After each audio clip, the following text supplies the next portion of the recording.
आगे आप देख रहे हैं, आप क्या मुस्तकबिल देख रहे हैं इन फास्ट बॉलर्स का?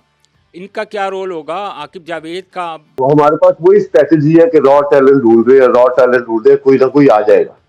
अब वो चक्कर नहीं है, हमारी हम्म। जो डोमेस्टिक क्रिकेट है वो बहुत लेस शॉर्ट हो गई है। ठीक है।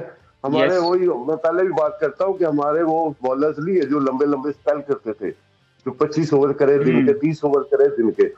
आप अब हमारे जो टॉप प्राइम फास्ट बॉलर है वो टेस्ट क्रिकेट नहीं खेलना चाहते।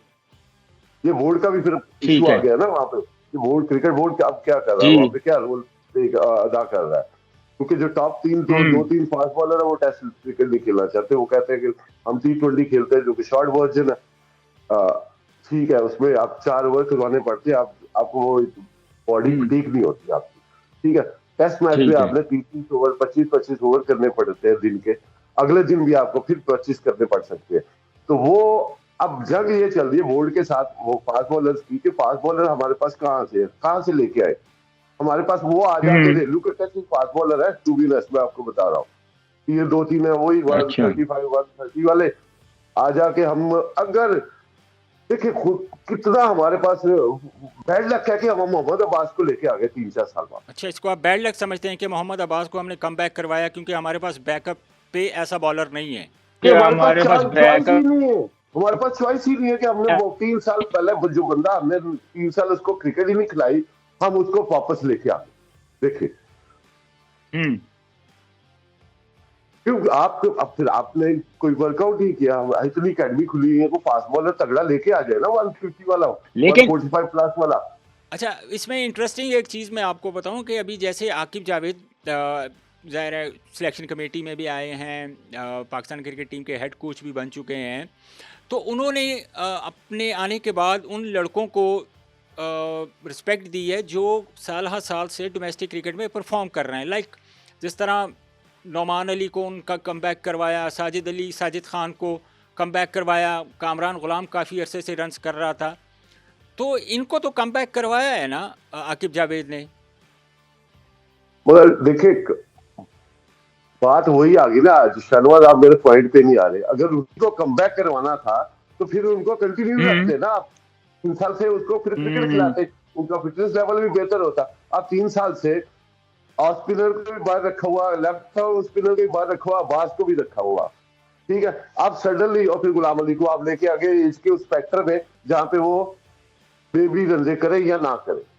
आप वो 3 साल से या हम्म 4 साल से उसको वो परफॉर्मेंस करना शुरू हुआ तो 4 साल पहले क्यों नहीं लेके आए उसको। बिल्कुल। यस। करेक्ट। फिर लास्ट टेस्ट में लेकिन तो फिर आपने यही स्पिनर ही नहीं खिलाया, आप बैटिंग ट्रैक पे स्पिनर्स की वहां पे बहुत जरूरत थी। आपका भाई भी मेरा ख्याल है वही ग्रुप की बातों में आगे है ताकि चलो जी चलो काम चल रहा पे चलाई जाओ।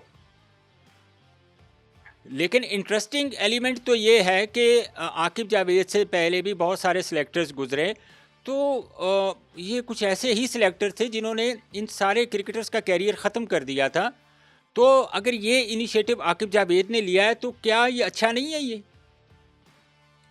नहीं वो जो आपने स्टेप आउट किया आपके भाई ने, जो जो मुल्तान में एक्सपेरिमेंट किया वो अच्छा रहा है। फिर आपने दूसरे सेम हम्म पिच पे दोबारा टेस्ट मैच करवा दिया, वो एक्सपेरिमेंट ठीक था। अब देखिए साउथ अफ्रीका में सिचुएशन नहीं है, नो डाउट ऑस्ट्रेलिया में हम्म हमने अच्छा परफॉर्म किया, ऑस्ट्रेलिया को one day series I think long time के बाद हमने हारा है। ठीक है, वो एक वर्जन में हमारी टीम ठीक चल रही है। हमारी टीम दो वर्जन में कम, T20 में और फिर टेस्ट में,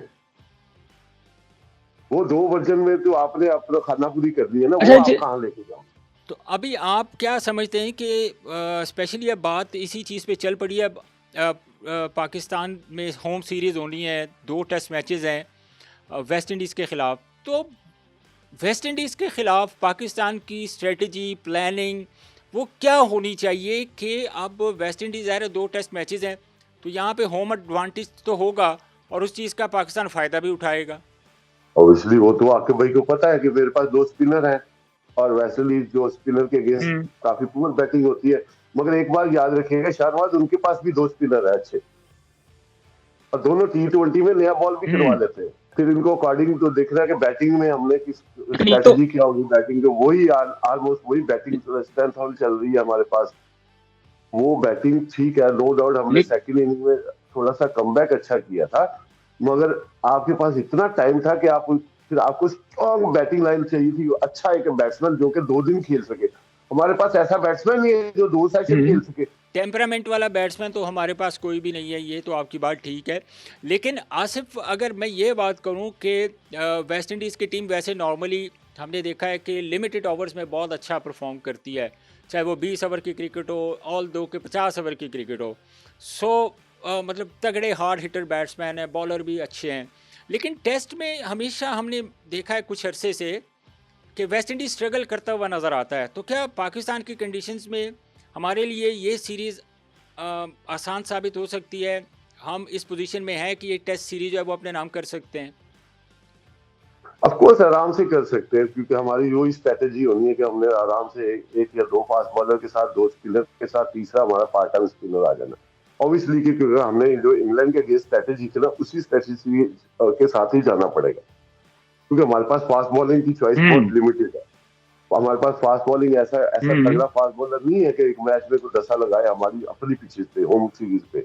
वो डिफिकल्ट लग रहा है। लकीली को लग जाए तो हो जाए, कोई तुक्का लग गया तो लग गया, वरना हमें स्पिनर के साथ ही जाना पड़ेगा। ऊपर से हमारे बिग इवेंट आ रहा है जो कि पाकिस्तान होस्ट कर रहा है, चैंपियन ट्रॉफी। उसकी स्ट्रेटेजी हमें अभी से, वो टूर्नामेंट की स्ट्रेटेजी अभी से हमें बनानी पड़ेगी। हमने किस किस स्ट्रेटेजी, नो डाउट टीम तो अनाउंस होगी है, मगर आपने नंबरिंग समटाइम शफलिंग होती है 50 ओवर में। हमारे पास सॉलिड मिडिल ऑर्डर सॉलिड नहीं मिल रहा तो प्रॉपर, जो कि पूरा टीम को लेके चले। नो डाउट हमने सीरीज जीती है, मगर जो अगली प्लानिंग है ना, वो हमने विद इन 1 मंथ में करनी है। अगर नहीं करेंगे तो टू लेट हो जाएगा। बाकी टीमों ने ऑलरेडी प्लान कर लिया हुआ है। लेकिन चैंपियन ट्रॉफी से पहले आसिफ, अगर बात करें तो पहले ट्राई नेशन सीरीज़ भी है जो पाकिस्तान, न्यूजीलैंड और साउथ अफ्रीका के दरमियान है। तो इस तैयारी को आप कैसा देख रहे हैं? कोई फ़र्क पड़ेगा इससे? और पाकिस्तान की ओडीआई में परफॉर्मेंस भी बहुत अच्छी चल रही है। पहले ट्राई नेशन के बारे में बताएं, उसके बाद फिर चैंपियन ट्रॉफी की तरफ चलते हैं। फिर एक बहुत ज़्यादा कंट्रोवर्सी जो क्रिएट हुई है वो बीसीसीआई ने की थी, उसके बारे में भी बात करेंगे। देखिए, हमने जो मैचेस खेल रहे हैं, हमारी 2 पिचेस आ गई है। एक तो दुबई हमें सूट करता ही है, वो बैटिंग ट्रैक ही होता है, आपको पता है, हाई स्कोरिंग मैच होता है, ठीक है। 3 पिचेस ही होनी, मेरा नहीं ख्याल कि कोई बिग डिफरेंस पड़ेगा पाकिस्तान की पिचेस और दुबई का। फिर जो पहले सीरीज हो रही है वो अच्छी सीरीज है, वो एक अच्छी अप्रोच है कि हम अच्छी प्रिपरेशन के साथ जाए, क्योंकि साउथ अफ्रीका और न्यूजीलैंड की दोनों अच्छी साइड्स है वनडे में, और दोनों ही किक ऑफ कर सकती है और सरप्राइज भी दे सकती है, ठीक है। वो एक अच्छी प्रिपरेशन की निशानी है कि हम उनके साथ एक सीरीज खेल रहे हैं, ताकि लड़के हम प्रिपेयर्ड होके जाए प्रॉपर। हमारे देखिए शाहनवाज, हमने जो मैच जीतने हैं ना, वो तगड़ी बॉलिंग के ऊपर जीते जाने हैं। लेकिन यही बॉलर हैं जो हमारे पास अवेलेबल हैं। आसिफ, आप इन बॉलर्स में से आप किसी को ऐड कर सकते हैं? आपके जहन में कोई है ऐसा? क्योंकि हमारे पास यही अवेलेबल लॉट है। वो हारिस रऊफ़ है, शाहीन अफरीदी है, नसीम शाह हैं। अब हमारे पास यही फास्ट बॉलर हैं और हमने पूरी champion trophy, tri nation series हमने इन्हीं फास्ट बॉलर्स के साथ खेलनी है। देखिए शाहनवाज, मेन तो हमारा जो इवेंट आ रहा है वो है चैंपियन ट्रॉफी। हाँ, वहां पे कौन क्लिक करता है और कैसे पीछे से वो प्रिपेयर्ड होके चलता है, उसके लिए क्या स्ट्रेटेजी बनानी है, ये कोचिज का काम है, जो सिलेक्टर्स का काम है कि जो हमारी बेस्ट लॉट है उसको लेके चले और उनको प्रॉपर प्रिपेयर करें कि 10 ओवर आपने करने ही करने हैं। वो 4 ओवर वाली बॉलिंग नहीं होनी वहां पे चैंपियन ट्रॉफी में। देखिए, इंग्लैंड की टीम स्ट्रांगली आएगी, ऑस्ट्रेलिया की टीम ने स्ट्रांगली कम बैक करना ही करना है, इंडिया की टीम नो डाउट, क्योंकि बैटिंग स्ट्रेंथ बहुत आला है, ठीक है। और फिर आप देखिए न्यूजीलैंड ने भी तगड़ा आना है, और फिर साउथ अफ्रीका ने भी। ये 4-5 जो टीमें हैं, जो टॉप की टीमें हैं, उनके साथ हमारा मुकाबला। और हम होम ग्राउंड में खेल रहे हैं।